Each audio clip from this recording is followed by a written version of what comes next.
Kak Damas ya. Sebelumnya kita kenalan dulu yuk teman-teman. Ini pada umur berapa nih di sini? Tinggal di mana teman-teman semua? Umur 19 tinggal di Jakarta Barat. Oh, Jakbar. Ya,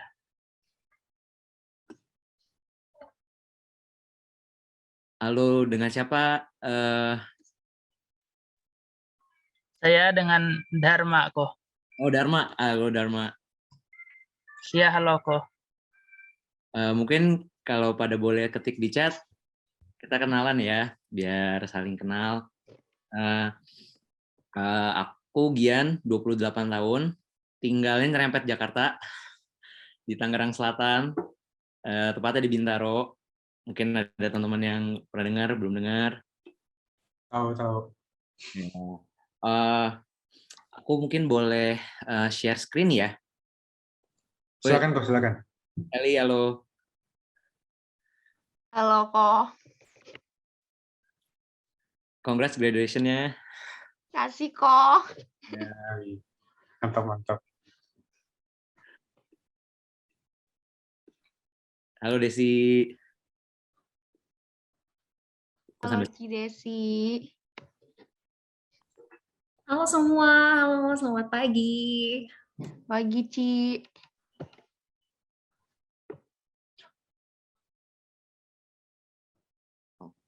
Oke, sebentar aku share. Oke, apakah terlihat? Kelihatan kok, jelas. Oh, Ya, terlihat. Mantap. Ya.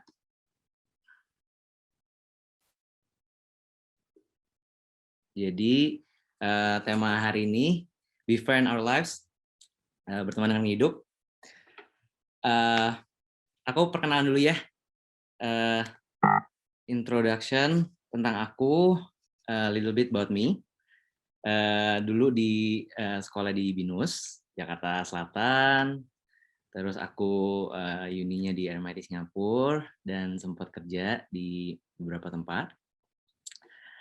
Saat ini merupakan partisipan aktif di Littleborn dari tahun lalu, dan juga aku belajar bahasa isyarat Indonesia atau yang dikenal dengan Bisindo. Nah, teman-teman, ini kan nggak kerasa udah di ujung tahun. Kita udah mau menyambut 2022, dan aku yakin teman-teman semua di sini udah kerja keras setahun ini. Jadi hari ini kita santai-santai aja. Kita sharing-sharing hal-hal baik. Sesuai judulnya ini, berteman dengan kehidupan, aku pingin share sama teman-teman. Kan di sini kayaknya pada umurnya pada masih banyak. Oh, 17, Albert 17, Iko 22, Revata 26, Dama 19, Eli 20. Berarti pada ini ya, SMA kuliah dan mau masuk kerja ya. Nah, aku pengen share sama teman-teman, pas aku di umur-umur teman-teman, bagaimana perjalanan attitude aku berubah selama kehidupan, yang aspek-aspeknya akan aku bagi jadi 4, yaitu yang pertama keluarga, kedua uni dan friends, dan ketiga itu tentang work and hobby, dan keempat spiritual. Kita sehari-hari sebenarnya kan ketemukan nih dengan opportunity di aspek-aspek tersebut. Kita punya pilihan untuk selalu menyikapi setiap aspek itu. Tapi nggak sering kali juga kita itu kayak take it for granted. Kita seakan kayak menyia-nyiakan atau nggak ingat bahwa ternyata setiap aspek itu penting buat kita tuh bisa damai dengan kehidupan kita. Nah, aku mau mulai. Yang pertama, let me share about aspek keluarga. Jadi, nah, Aku mau mulai dengan satu pertanyaan. Siapa di sini yang ingat terlahir memilih keluarga yang sekarang? Eh, tidak memilih keluarga. Tiba-tiba lahir aja gitu kok. Ya tiba-tiba lahir ya. Atau mungkin ada yang ingat kehidupan sebelumnya ada tekad kuat banget mau hidup sama si A atau si B gitu. Mungkin nggak ingat juga ya. Seingat kita sih kita nggak ingat ya memilih keluarga yang sekarang. Tapi kalau gitu, kenapa kita terlahir dengan orang-orang yang menjadi anggota kita keluarga sekarang? Ya, jadi ini sebenarnya nggak lepas dari warisan karma dari kehidupan kita yang lalu. Perbuatan-perbuatan atau keputusan-keputusan yang kita ambil di kehidupan masa lampau, inilah yang menjadi konsekuensi yang mengkondisikan kita punya kehidupan yang sekarang, bersama dengan keluarga yang sekarang. Kalau gitu, kita nggak bisa milih dong keluarganya. Apa dong kalau gitu yang kita bisa pilih? Nah, yang bisa kita pilih, kalau gitu, respon ke keluarga kita. We can choose how we respond. Maksudnya gimana nih kok?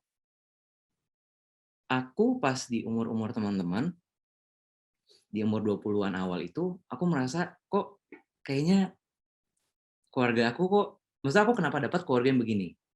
Dalam artian, saat itu aku penuh dengan konflik, aku merasa banyak sekali argumentasi yang terjadi dalam hari-hari aku, di umur-umur aku segitu. Kok kayaknya nggak dimengertiin gitu aku nih. Tapi, dan itu kan berlangsung bertahun-tahun.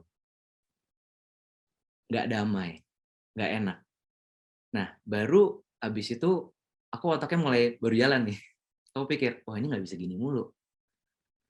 Mau sampai kapan? Tidak ada sukacita yang aku rasakan. So, aku bertekad, oke, kalau misalkan kesannya aku nggak bisa meminta anggota keluarga untuk berubah, memahami, aku aja yang berubah. Ya, hashtag lebih cepat lebih baik ya kan, kalau kita berubah, berteman dengan kehidupan. Keluarga kan jadi anggota kehidupan kita, keluarga itu merupakan bagian dari hidup kita. Kalau misalkan kita bisa berteman dengan keluarga kita sendiri, maksudnya kita bisa punya kehidupan yang harmonis, wah, why not gitu. Dan untuk bisa mencapai itu, kita mulai dari kita. Kita choose respon-respon kita itu seperti apa. Nah, yang aku waktu itu pingin adalah, aku pingin bukan argumentasi, tapi diskusi. Aku pingin punya bukan konfrontasi, tapi aku pingin punya komunikasi. Dan mungkin salah satunya yang bisa bantu kita punya cara yang baik untuk merespon adalah sama waca. Nah, sama waca ini itu kan ucapan yang benar ya. Noble Eighth Vote nomor 3, The Right Speech. Tentang waktu, apakah waktunya benar? Tepat maksudnya. Apakah perkataan kita itu benar? Apakah intensi kita itu sudah baik dan apakah bermanfaat buat yang didengar? Apakah bermanfaat buat lawan bicara kita? Waktu itu aku reflect, salahku tuh di mana ya? Dan aku list, aku kadang ngomong itu di waktu yang nggak tepat. Sehingga menimbulkan argumentasi gitu. Mungkin waktu itu nggak tepat saat aku mendiskusikan. Sometimes aku juga responnya tuh nggak enak. Didengar oleh lawan bicara, bagi yang dengar tuh tidak mengenakan. Nggak gentle gitu ngomongnya. Dan juga sometimes, atau mungkin yang aku ngomongin itu nggak bermanfaat. Nah, harus kita ingat baik-baik bisa implementasi ucapan benar ini. Misalkan kalau ada anggota keluarga nih yang bawaannya tuh kalau udah mau lapar marah-marah. Nah, kita jangan langsung nembak, ya nggak? Lihat dulu waktunya. Yang dibutuhkan saat itu, anggota keluarga kita makan dulu, baru kita masuk. Atau misalkan ada nih, maybe family members kita yang ngomongnya itu memang kesannya marah-marah. Sebenarnya mereka nggak marah, cuman emang bawaannya seperti itu. Nah, sometimes ketika kita dengar lawan bicara kita itu kayak semacam teriak-teriak, ada yang raise hand? Sorry.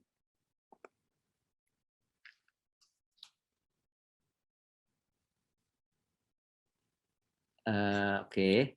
Aku sambil terusin ya. Layarnya kecoret-coret ya. Kok coba ini aja kok, disable annotation kalau nggak salah di share screen nih. Oke. Di setting share screen terus disable annotation. Iya.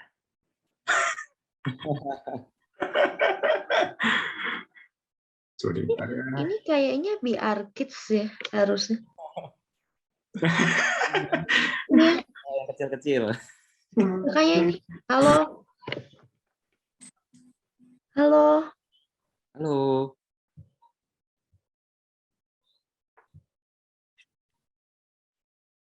Sebentar deh, coba ya. Coba aku coba bentar ya, kok ya. Bentar.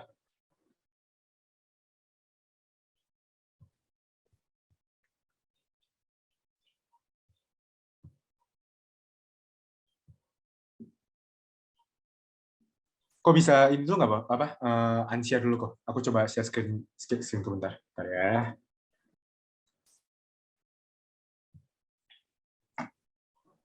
Ini aman.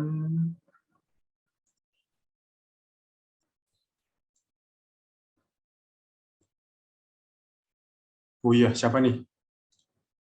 Disable message for others. Nah,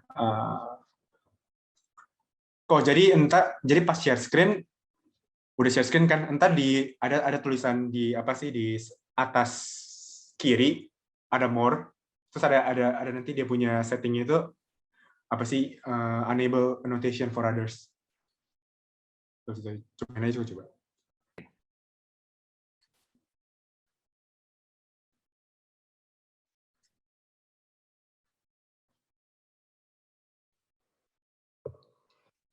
Kayaknya Jason-nya udah dipindahin sama si Flo. Nah, Oke. Oke, aman. Let's go. Lanjut ya. Tadi Iya. nyontoin, misalkan kita lagi berdiskusi sama anggota keluarga kita yang mungkin emang cara mereka berdiskusi itu kesannya bawaannya marah-marah. Ya nggak? Nah, kita jangan merasa itu turunan. Kalau anggota keluarga kita seperti itu, berarti kita juga punya hak untuk seperti itu reply-nya. Jangan. Maksudnya kita yang harus bijaksana, kita yang harus gentle gitu. Jangan sekali-sekali kepikiran berucap kasar. Karena itu kan nggak beneficial untuk yang didengar. Andai orang lain melakukan itu ke kita yang choose how to respond. Kita nggak bisa atur orang lain perbuat apa ke kita. Tapi apa yang kita perbuat ke orang lain, nah di situ tuh kita memupuk karma kita kan. Nah jadi kalau misalkan hal-hal seperti ini, pandangan salah seperti ini, ayo kita coba benahi gitu, kayak lewat ucapan benar apakah hanya udah benar. Terus kok kalau misalkan bukan kita nih yang belum implement ucap benar, tapi gimana kalau family members kita yang punya pandangan salah dan kita tuh mau try to save them?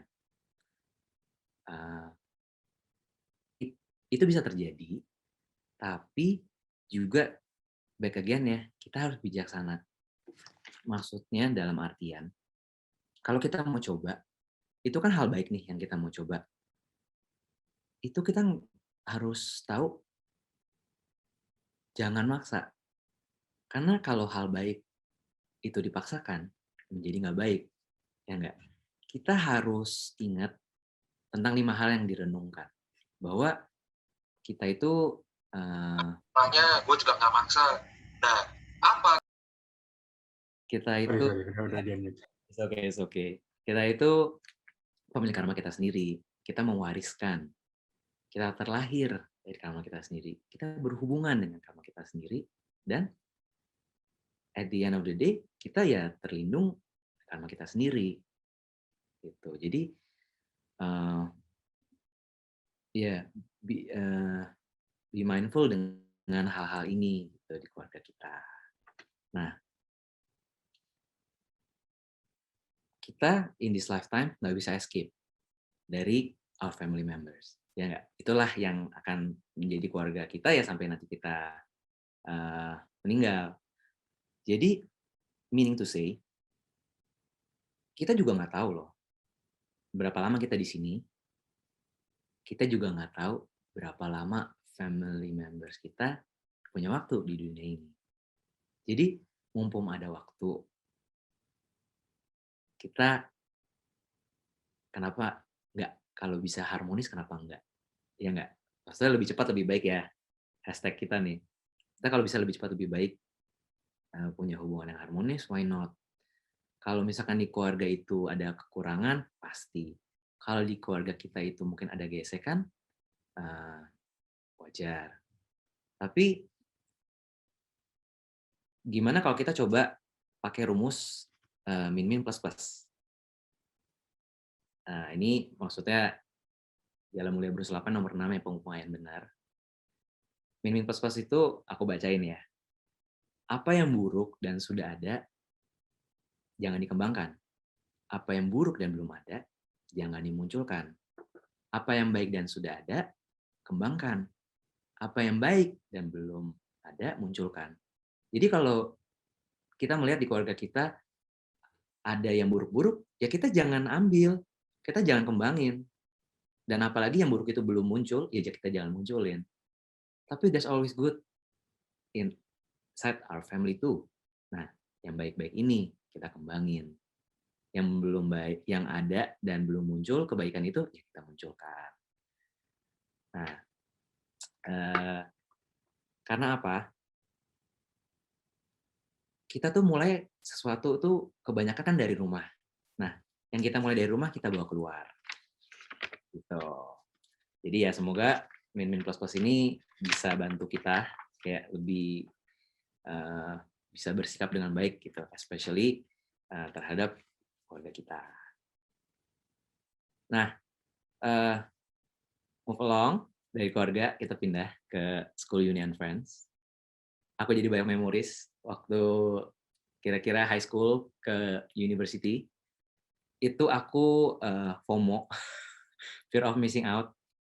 Ada sebuah pandangan salah yang aku belum tahu pada waktu itu. Aku tuh merasa takut nggak gaul. Jadi example-nya klasik yang aku pengen ceritain, pengen aku share ke teman-teman, yaitu pada zaman itu FOMO-nya aku itu ngerokok. Jadi karena kanan kiri aku begitu, kalau aku enggak, aku merasa beda. Nanti aku takut kalau nggak sama. So aku blindly follow. Aku tuh nggak nyari tapi aku ikut-ikutan aja gitu. Padahal aku takutnya nggak gaul itu bikin sendiri kan ketakutan itu. Maksudnya aku yang bikin gitu. Dari mana definisi gaul itu artinya nggak ikutan ngerokok gitu. Dari mana gitu. Itu kan pandangan yang salah. Yang sekarang hari ini aku tahu itu pandangan salah. Dan jadi ceritanya saat aku mulai ngerokok itu, ada satu ketika aku nih ketahuan. Jadi kotak rokoknya kelihatan, terus difoto nih, habis itu dimasukin grup keluarga. Waduh, aku shock banget. Kayak itu posisi aku lagi di luar rumah dan aku bingung, takut sih tepatnya, kayak ini nyampe rumah aku apa kabar nih. Eh, tapi surprisingly, pas aku nyampe rumah, aku diajak duduk sama papaku. Terus papaku bilang gini, kamu kenapa rokok? Takut nggak gaul ya? Maksudnya kalau teman kamu ngerokok, kamu nggak, you takut nggak gaul. Teman-teman papa pada ngerokok juga, tapi aku nggak ikut tuh. Malah pada ngurang-ngurangin disuruh dokter. Terus dia bilang, yang ini aku paling inget nih. Dia bilang gini, aduh tenang aja deh.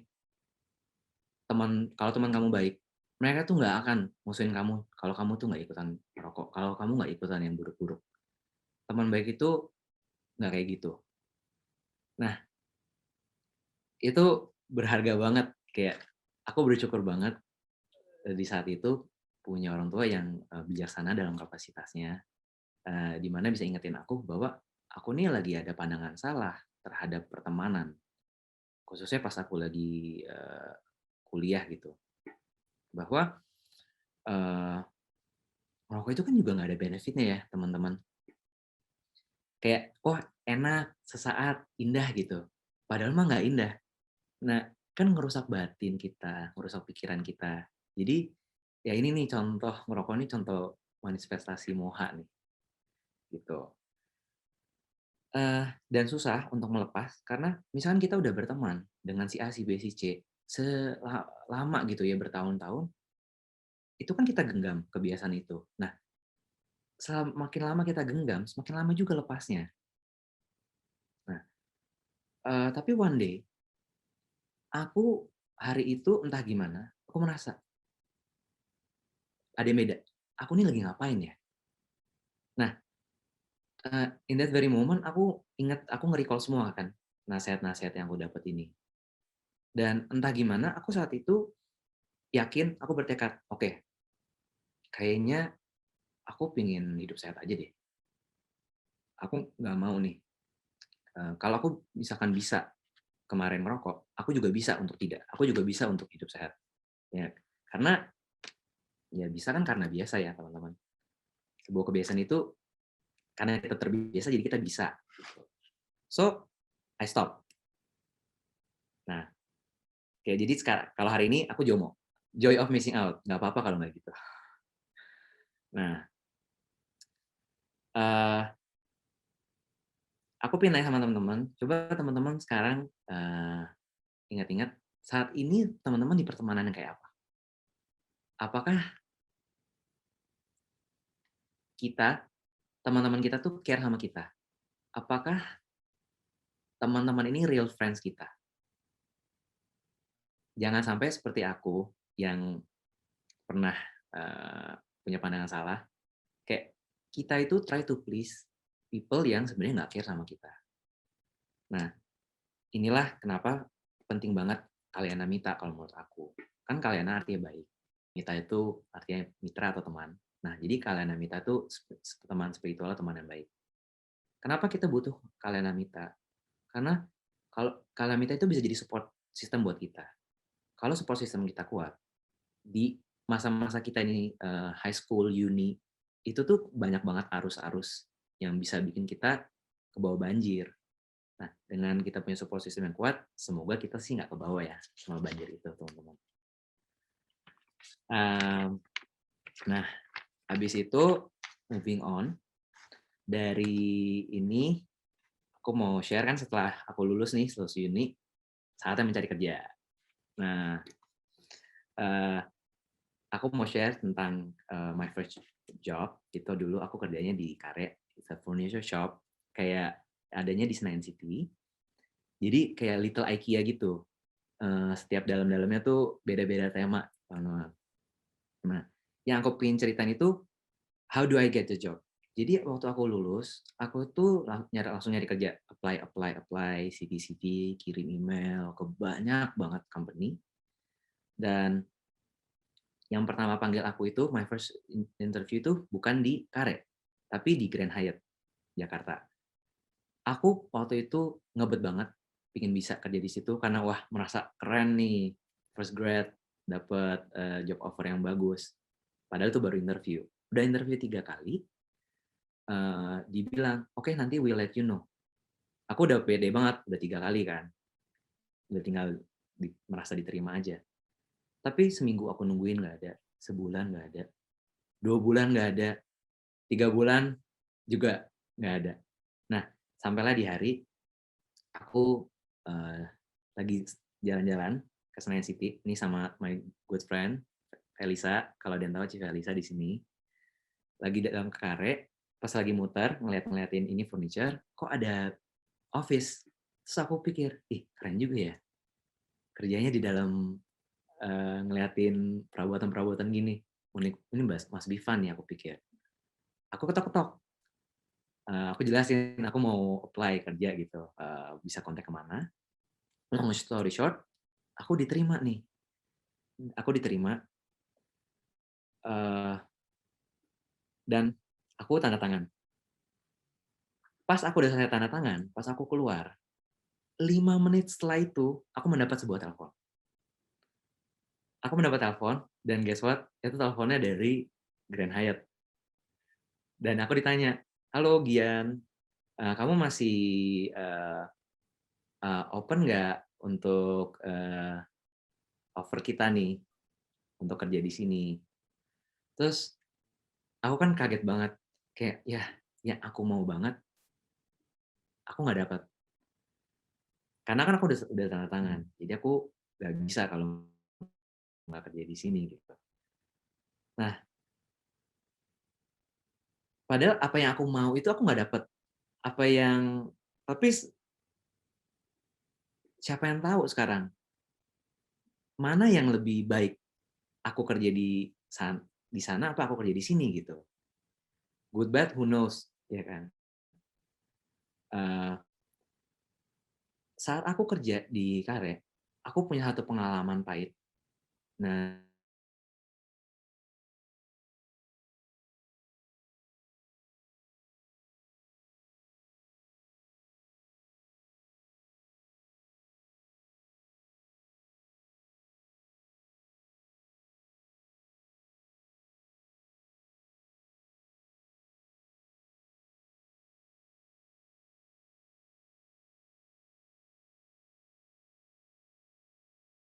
ceritaan.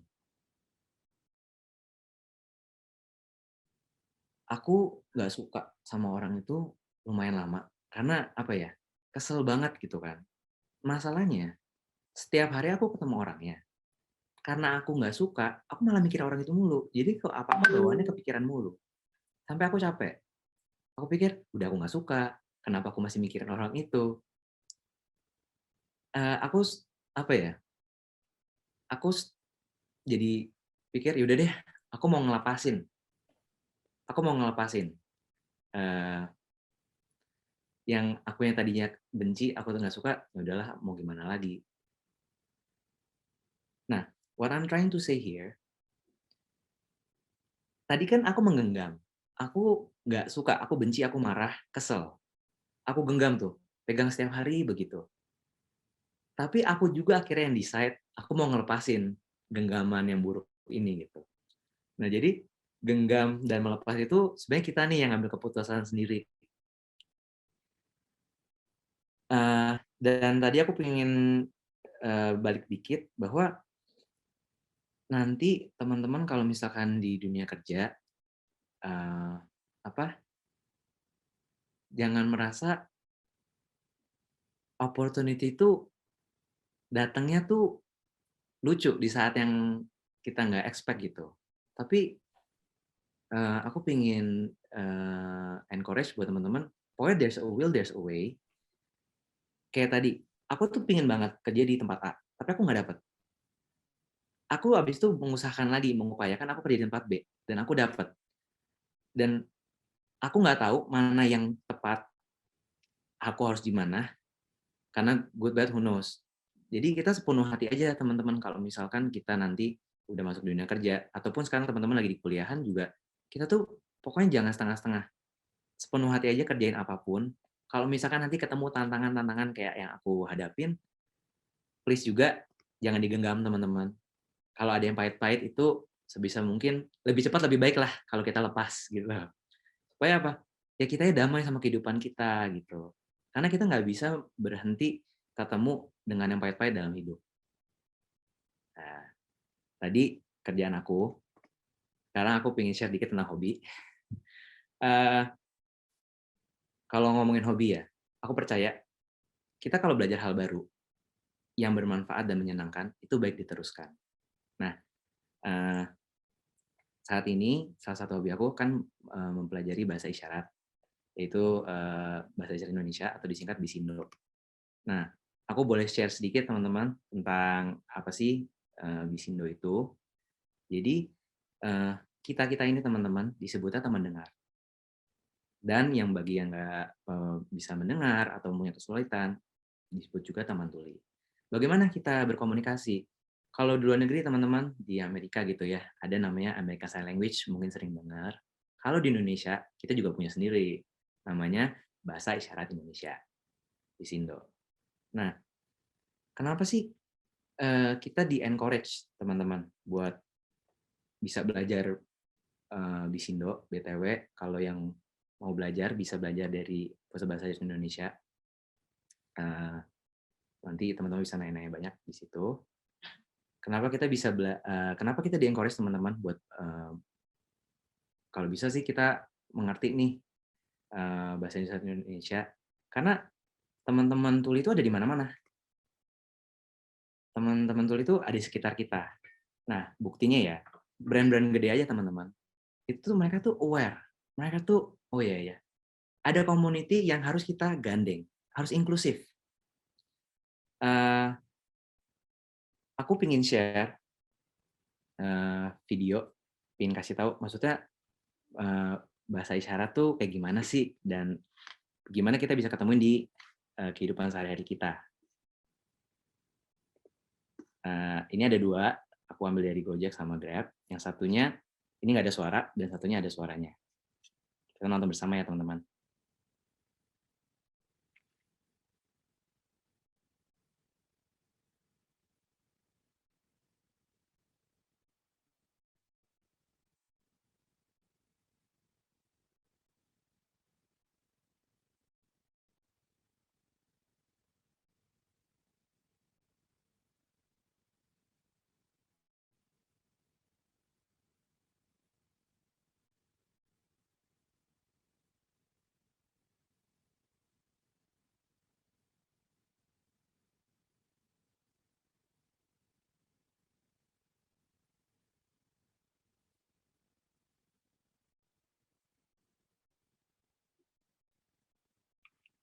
Nah, itu dari Gojek, atau lagi dari Grab ya.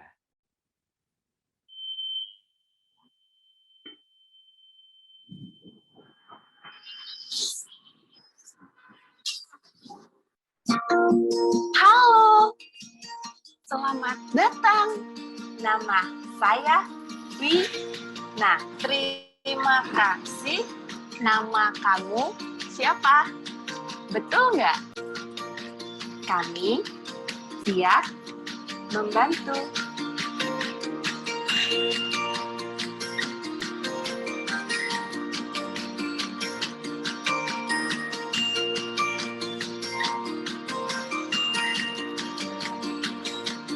Selamat datang di Grab. Sama-sama. Hai, apa kabar?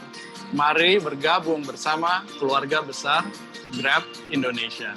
Karena semuanya punya kesempatan yang sama.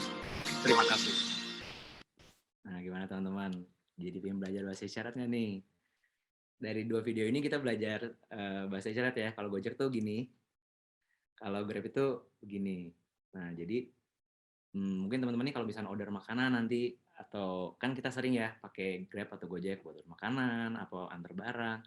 Ntar kalau ketemu teman-teman tuli, kita bisa sapa, dan kita tahu ada di mana-mana. Di sekeliling kita tuh kita harus inklusif gitu. Ngomongin hobi masing-masing dari teman-teman nggak masih sama. Punya hobi lain juga oke. Tapi yang paling penting adalah selama hobi itu bermanfaat dan buat teman-teman dan juga buat orang di sekitar kita, itulah hobi yang baik untuk dikerjakan, buat dikembangkan. Lebih cepat lebih baik teman-teman tahu hobi yang berguna buat teman-teman seperti apa, sehingga bisa berdampak buat diri teman-teman dan berdampak buat orang sekitar kita. Nah, tadi udah ngomongin banyak soal dari keluarga, pertemanan, kerjaan, hobi. Karena yang terakhir aku pengen ngebahas spiritual. Aku terakhir Buddhis tradisi. Nah, aku kurang ngerti sih isinya apa, cuman ikut-ikut ritual banyak gitu. Dan aku perjalanan spiritual aku tuh agak panjang buat aku sendiri karena aku sempat beberapa tahun jujur itu berkenalan dengan ajaran-ajaran spiritual lainnya. Sempat aku kenalan sama ajaran A, aku pikir wah ini kayak cocok nih buat aku. Terus aku oh nggak cocok. Terus aku belajar lagi sama ajaran B. Nah ini kenapa aku bisa belajar gini juga karena nggak lepas dari teman-teman. Aku pada saat itu, apalagi pas di luar negeri, pas uni kan teman kita ya jadi keluarga kita kan gitu. Jadi aku berkenalan dengan beberapa ajaran, tapi pas aku kenalan ini kok ada jawaban pertanyaan-pertanyaan yang aku belum ketemu jawabannya teman-teman. Sampai akhirnya di tahun lalu ya, itu back again, aku diceritain sama Civa Lisa nih tentang Abhidhamma pertama kali tuh, yang waktu itu juga dia baru kenal. Terus aku lihat konten, aku mulai tertarik nontonin, dan aku diajak ke Little Born. Nah, disitulah aku ketemu sama teman-teman yang ternyata seperjuangan sama aku, kayak pingin belajar Dhamma, kayak oh bisa belajar bareng dan di kumpulan yang sama-sama tujuannya pingin tahu lebih tuh, oh enak banget. Dan kalau ngomongin ajaran Buddha, ngomongin spirituality itu, meditasi itu kan salah satu yang penting banget. Meditasi buat kalau aku jujur hari ini aku belum terlalu konsisten meditasi. Tapi aku tahu meditasi itu sangat penting. Jadi saat ini aku juga mencoba untuk bisa. Caranya aku terbiasa. Aku melakukan baby step ya sehari beberapa menit dengan tujuan aku yakin aku bisa sangat konsisten dan aku pengen lihat hasilnya.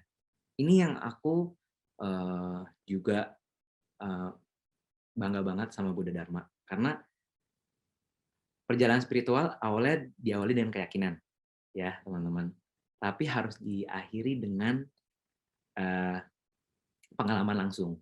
Jadi kalau kita cuma dengar dari kanan kiri, oh meditasi bagus, tapi kita nggak ngalamin sendiri, gimana kita mau buktiin? Ya nggak ehipasiko gitu ya, datang, lihat sendiri, buktiin sendiri. Kalau misalkan kita bisa bermeditasi dengan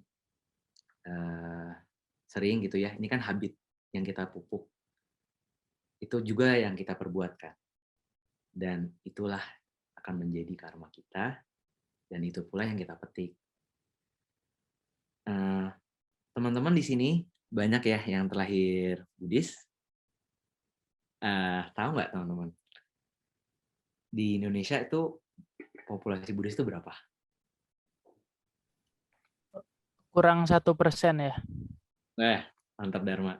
Iya, betul. 0,9 berapa gitu atau 0,8 berapa? Yang terakhir ada dari indonesia.co.id. Jadi Indonesia kan populasinya 272-an juta.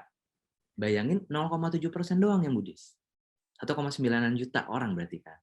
Nah, pertanyaannya, dari 1,9 jutaan orang itu, yang Buddhis itu, berapa banyak yang tertarik tentang Dharma? Berapa banyak yang tertarik kayak teman-teman hari ini yang ada di sini? Nah, nih hari ini aku sharing sama teman-teman yang keren banget, yang tertarik sama belajar Dharma tuh apa ya? nggak mudah loh untuk tertarik aja tuh, kita kan juga butuh, maksudnya kita udah punya bekal kebijaksanaan. Kalau nggak boro-boro kita tertarik denger ya lewat aja. Nah, jadi teman-teman penting banget juga di semua aspek kehidupan kita, especially dalam mengembangkan spiritual kita itu, kita bergaul dengan orang yang bijak. Ya nggak, di Manggala Sutta kan dibilang jangan bergaul dengan orang yang bodoh, bergaul dengan orang yang bijak, inilah berkah yang utama. Jadi kalau di sekeliling kita orang-orang bijaksana juga yang bantu bisa mendukung pertumbuhan spiritual kita masing-masing. Nah, bisa bantu kita jadi manusia yang lebih baik. Nah, seperti yang udah aku sharing dari 4 tadi, aku mau pindah ke konklusi. Berteman dengan hidup lebih cepat lebih baik. Jadi intinya rangkulah semua yang datang. Apapun yang terjadi di kehidupan teman-teman dari aspek-aspek yang tadi, baik itu keluarga, baik ya sekarang teman-teman lagi masih sekolah, ada yang mulai kerja atau mulai yang lagi sekarang kerja juga. Yang terjadi di hidup kita itu kita rangkul, kejadian-kejadian itu kita rangkul. Karena kita nggak pernah tahu itu good bad who knows, ya kan? Siapapun yang datang di hidup kita itu bisa kita petik pelajarannya. Dan yang kedua, ini nggak ada akibat tanpa sebab. Jadi ketika kita sehari-hari opportunity yang datang, opportunity yang nggak datang, apapun yang kita bisa kerjakan, kita tuh lakukan dengan baik-baik, teman-teman. Karena kita nggak pernah tahu akibat dari yang kita lakukan itu apa. Tapi selama kita lakukan itu dengan good intention, dengan kita lakukan ucapan benar, itu memupuk karma-karma baik yang kita nggak tahu nanti kapan balik lagi ke kita. Balikin lagi ke kita itu kapan, kita nggak tahu. Nah, please juga be mindful tentang 5 hal yang kerap direnungkan. Ya, yang tadi kita memiliki karma kita sendiri, kita mewarisi terlahir dari karma kita sendiri, kita berhubungan langsung sama karma kita sendiri, dan kita terlindung oleh karma kita sendiri. Nah, jadi setelah kita renungkan, kita juga harus implementasikan rumus yang win-win plus-plus, ya, yang buruk-buruk udah ada, jangan dikembangin, teman-teman. Kalau ada yang buruk belum pernah dilakuin, jangan dimunculin. Yang baik udah ada, itu teman-teman kembangin. Yang baik dari di dalam teman-teman tapi belum teman-teman pernah kerjain, belum teman lakukan, teman-teman munculkan.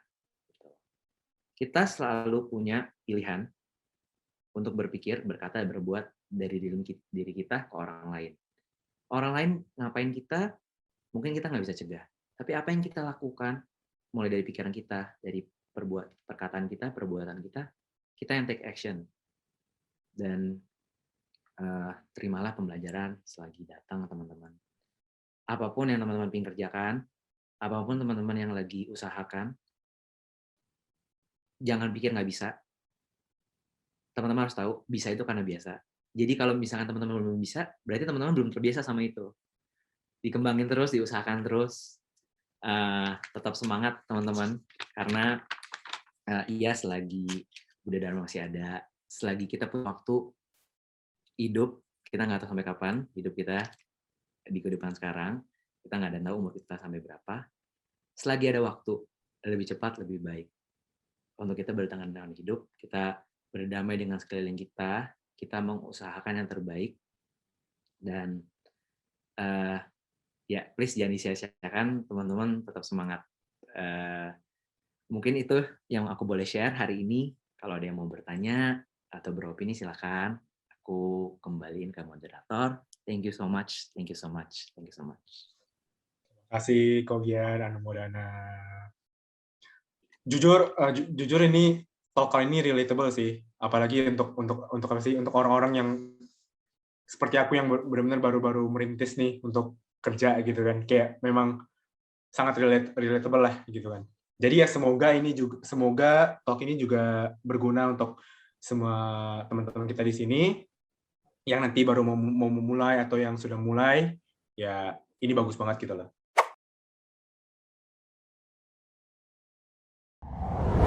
Nah, sekarang kita bakal masuk nih ke sesi tanya jawab dengan Ko Gian sendiri. Jadi aku persilakan untuk kalian yang ingin bertanya secara langsung, boleh raise hands, boleh unmute, boleh langsung tanya, atau kalau misalnya memang mau nanya lewat kolom chat juga boleh. Ntar aku bantu bacain ke Ko Gian nih. Oke, waktunya 15 menit ya guys ya. Let's go. Ada yang ingin bertanya?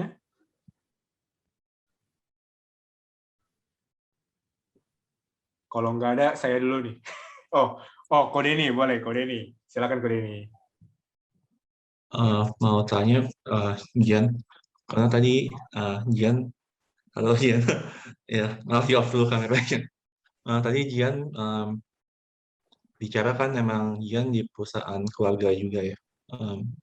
Tadi itu mau tanya itu di situasi seperti itu Gian merasa sama kolega itu bisa jadi teman atau enggak, atau cuman bisa paling sebatas kolega aja gitu aja. Itu saja sih. Thank you. Oke, thank you. Wah, thank you banget Denny pertanyaannya. Powerful question. Yang aku pingin share, nggak mudah. Yes, it is nggak mudah. Maksudnya beda banget pas kerja di perusahaan gitu sama kerja dengan di dalam family business. Tantangan itu beda. Awal-awal aku struggle. Kayak kalau kita kerja sama orang ya, itu tuh 9 to 5 kelar. Kan kebanyakan pekerjaan seperti itu, 9 to 5 kelar. Tapi kalau misalnya kita in a family business, itu seperti 24 jam. Karena kerja ya ketemu, pulang ya ketemu, jadi ketemu semua gitu. Nah,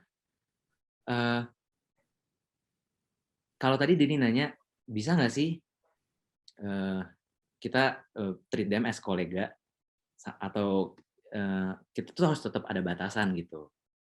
Nah, kalau aku kembali lagi, yang enak di hati gimana nih, Dan? Yang enak di hati sama Ko Denny gimana? Kalau aku, yang sekarang aku jalanin adalah, awalnya aku merasa, wah ini aku kayak nggak akan bisa nih. Aku nggak akan bisa get along. Karena misalkan aku, awal-awal tuh misalkan aku kasih ide-ide, atau aku mengusahakan sesuatu, itu tuh banyak yang mental. Tapi aku pikir lagi, ini tuh salahnya aku, atau orangnya emang pada belum bisa apa gimana. Nah, ini kembali lagi ucapan benar nih. Atau mungkin kitanya yang sometimes belum implementasi ucapan benar dengan efektif. Maksudnya, jangan-jangan pas kita ingin mengusahakan sesuatu, kita ingin beropini sesuatu, hal baik, kita udah punya good intention kan, kita ingin mengupayakan, tapi mungkin waktunya belum tepat, sehingga bukannya diskusi malah argumentasi gitu. Atau mungkin kita reflect dulu, jangan-jangan yang kita pingin coba itu kita maksa karena menurut kita baik untuk orang lain, tapi jangan-jangan belum tentu baik buat orang itu. Nah, jadi maksudnya coba kalau misalkan bisa kita rangkul our family member sendiri, bukankah lebih baik? Maksudnya kita kerja bukan sama yang kita nggak kenal, tapi sama anggota keluarga kita sendiri, buat yang family business ya. Maksudnya kita udah ini belum coba implement ucapan benarnya dengan efektif gitu. Atau sometimes maksudnya ya komunikasinya aja yang kita harus lebih coba efektif. Kayak A/B test. Kalau misalnya cara seperti ini nggak cocok, kita coba cara A nggak cocok, kita cara B. Gitu. Mungkin seperti itu. Dan kode ini. Semoga. Oke. Ya. Ada lagi? Oke deh, aku mau nanya kok. Ya. Nah, kok kita kan pasti pernah mengalami yang namanya kayak first in everything gitu kan. Kayak mungkin awalnya kita kerja karena sesuai passion, kita kerja karena kita, oh iya saya suka nih sama pekerjaan ini, kita lanjutin tuh, masuk ke dunia pekerjaan, ternyata realita itu berbeda gitu loh. Ketika kayak kita kerja tapi mungkin kita masuknya ke environment yang gak enak gitu kan, toxic, ketemu kolik-kolik yang mungkin kurang buat nyaman, terus plus tight deadline gitu loh, kayak setiap hari harus lembur, harus kerja, Sabtu Minggu harus kerja. Dan kita pasti otomatis kayak burnout gitu. Aduh, capek. Terus malah kita nge-question ourselves, aduh ini beneran passion kita nggak sih? Karena kalau misalnya kita memang passion kan seharusnya kita suka, walaupun sebanyak apapun itu, gimana kan kita pasti lakuin gitu kan. Nah, kalau untuk Koko sendiri tuh, pas apalagi di awal-awal pekerjaan gitu kan, gimana Koko mengatasi burnout seperti itu, Kok? Thank you very much. I feel you. Back again. Waktu my first job itu aku ada momen aku dirawat di rumah sakit karena ada asam lambung. Terus tapi kan aku kerja nggak bisa kalau nggak dikerjain. Jadi sampai aku waktu itu tumbang sakit. Tapi good bad who knows. Kalau satu sisi kita mandang, kita tuh bekerja cuma ikutin job desk kita misalkan. Maksudnya kita disuruh ABC, tapi kita di job desk kita ABC, tapi yang diberikan ke kita A, B, C, D, E, F, G gitu. Waktu nggak cukup. Yang diberikan juga nggak seimbang, ya kan? Dengan tasnya banyak sekali, tapi yang diberikan nggak seimbang. Nah, good bad who knows. Aku pengen share, jadi waktu aku di Karya itu, aku sebagai markom, tapi kerjaan aku tuh bukan cuma markom. Markom, PR, sales, strategi, advertising, ngelap-ngelap juga kadang. Pokoknya semua aku kerjain. Jadi kalau maksudnya di dunia kerja itu ya gitu, maksudnya emang kita ngerjain banyak hal yang awalnya nggak meant to be kita kerjain gitu. Tapi kenapa nggak kita ngeliatnya gini? Itu bermanfaat nggak buat kita? Hal baru kan? Itu first time-nya kita. Aku belum pernah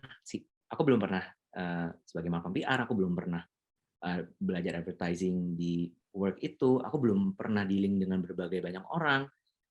Dan ternyata apa yang aku pikir awalnya itu nggak layak aku kerjain, aku burn out kan, maksudnya kayak aduh burnout ini nggak guna nih buat apa gitu.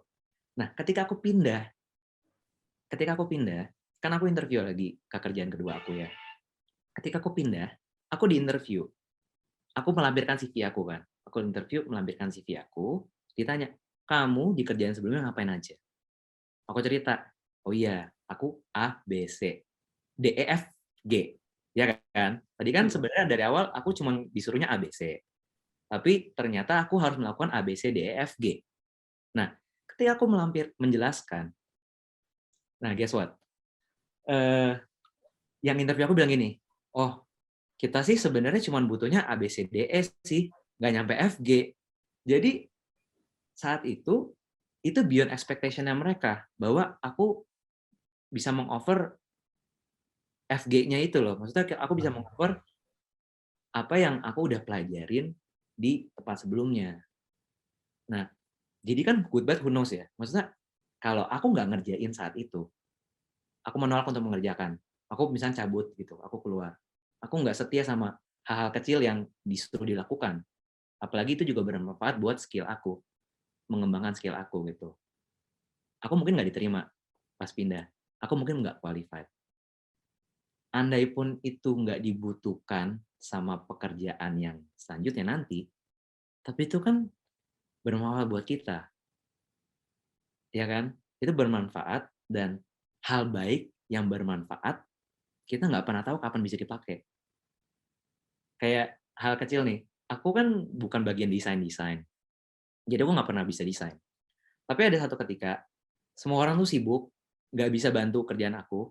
Akhirnya aku belajar sendiri Adobe Photoshop, dan jadi di kerjaan setelahnya itu kepake, somehow tuh kepake gitu. Jadi kita nggak pernah tahu kapan, ya good bad who knows lah, kita nggak pernah tahu kapan berguna, hal-hal yang kita rasa itu nggak berguna gitu. Mungkin seperti itu, Wir. Iya, mantap kok. Oke, ada yang mau bertanya lagi? Silakan. Kita masih ada 6 menit lagi. Mungkin Eli ada pertanyaan nggak? Kan baru lulus nih ceritanya. Hehehe. Baru lulus mau ke jenjang kerja nih. Gimana ya? Ada nggak ya?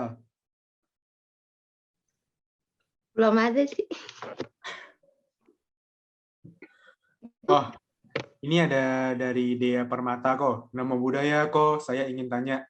Saya ingin cari teman, tapi aku tuh orangnya takut salah bergaul soal orang Amerika tuh gaulannya bebas sih, tapi takut gimana gitu kok. Thank you kok. Nah, gimana tuh kok? Oke, thank you Dea Permata pertanyaannya. Bergaul tuh nggak salah, tapi kembali lagi ke berkah utama nih. Bergaulah, jangan bergaul dengan orang bodoh, bergaulah dengan orang bijaksana. Nah, terus pertanyaannya, kalau gitu kok gimana ngebedainnya nih? Kadang-kadang ya, kita kan ngelihat orang baik, tapi orang baik belum tentu bijaksana loh. Nah, terus kalau gitu milih teman-temannya gimana? Biar dapatnya paling nggak kita pingin bergaulnya sama yang teman-teman yang bijaksana. Nah, kembali lagi nih, coba kita cek apakah kalau kita bergaul dengan si A, B, C, D, kalau kita ada di dalam group of friends itu, apakah mereka membantu kita, mengarahkan kita untuk aloba, amoha, adosa? Apakah mereka ini bisa bantu jadi kita pribadi yang lebih baik daripada kita sebelum kenal mereka? Kalau misalkan kita pas teman sama mereka malah jadi turun levelnya, level kebaikannya kita turun, berarti salah. Jangan. Tapi kalau misalkan kita bertegaul sama mereka dan membuat kita lebih baik, ya kita harus temenin.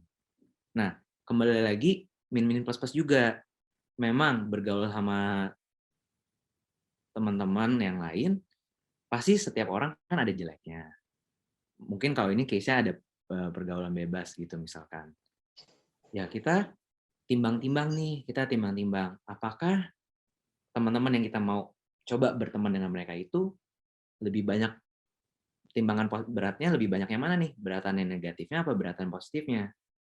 Selama kadang-kadang nggak ganggu kita juga keburukan-keburukan itu dan tentunya nggak kebawa buat kita, itu bisa kita toleransi.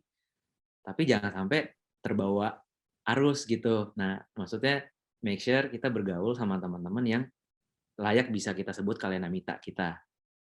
Sehingga di situ sih, maksudnya mungkin kisi-kisi buat cari teman yang bergaul dengan yang tepat gitu. Dea Permata, semoga aku bisa menjawab ya pertanyaan kamu. Oke, ternyata masih ada 3 menit. Jadi kalau masih bisa nih nanya sedikit lagi nih ke Kogiannya kalau ada yang punya pertanyaan. Silakan. Mungkin buat nambahin aja nih kok. Kalenamita itu ciri-cirinya gampang diingetinnya. Ada rumus tulus. T-nya itu tolong menolong. U-nya itu bukan singkatan U, itu bentuk U itu kan turun terus naik. Itu maksudnya temannya itu ada pada saat kita turun susah, pada saat kita senang juga tetap ada gitu. Terus LU, TU, LU, LU-nya itu lurus, memberikan nasihat yang lurus. Terus S yang terakhir simpati. Ya, itu rumus tulus. Cakep, asli. Dharma, thank you banget. Tulus. Ya teman-teman, kita ingat-ingat bersama. Ya. Apakah kita bergaul dengan yang TU, LUS? Ya. Thank you Dharma. Ya, kok. Oke, masih ada 1 menit sih. mungkin ada gitu yang mau ditambahin. Betul Desi, like tuh track like bener. Kalau misalkan Kayaknya tulus, kita punya kualitas itu, pasti kita juga attract teman-teman yang punya kualitas itu, gitu. Agree banget. Jadi keinget yang cerita Kogian yang pas dia apply kerja di Hyatt, terus nunggu berapa bulan, Ya, terus pas udah keterima di tempat yang kedua, ditelepon. Gila, itu relatable banget. Aku juga pernah ngalamin. Aku waktu itu bahkan udah keterima nih di company-nya. Ya. Terus pas aku lagi makan, Ah. lagi makan nasi gitu, terus tiba-tiba terima email. Kamu bisa nggak datang ke interview? Kebetulan waktu itu aku apply-nya ke Malaysia kan. Ya. Terus disuruh datang gitu ke Malaysia. Aku udah di Jakarta. Itu lebih jauh lagi. Jadi udahlah, move on gitu kan, deh di Jakarta aja gitu. Tapi who knows ya, maksudnya Ya, who knows gitu sih memang sih. kan, maksudnya bagusan mana kita nggak tahu. Iya, betul. Di embrace. Oke, guys. Mungkin itu akhir dari sesi tanya jawab hari ini. Thank you banget juga Kogian udah luangin waktunya untuk berbicara di acara Buddhist Reborn Sunday Service kali ini. Ya, semoga ini bermanfaat untuk kita semuanya. Semoga semua berbahagia.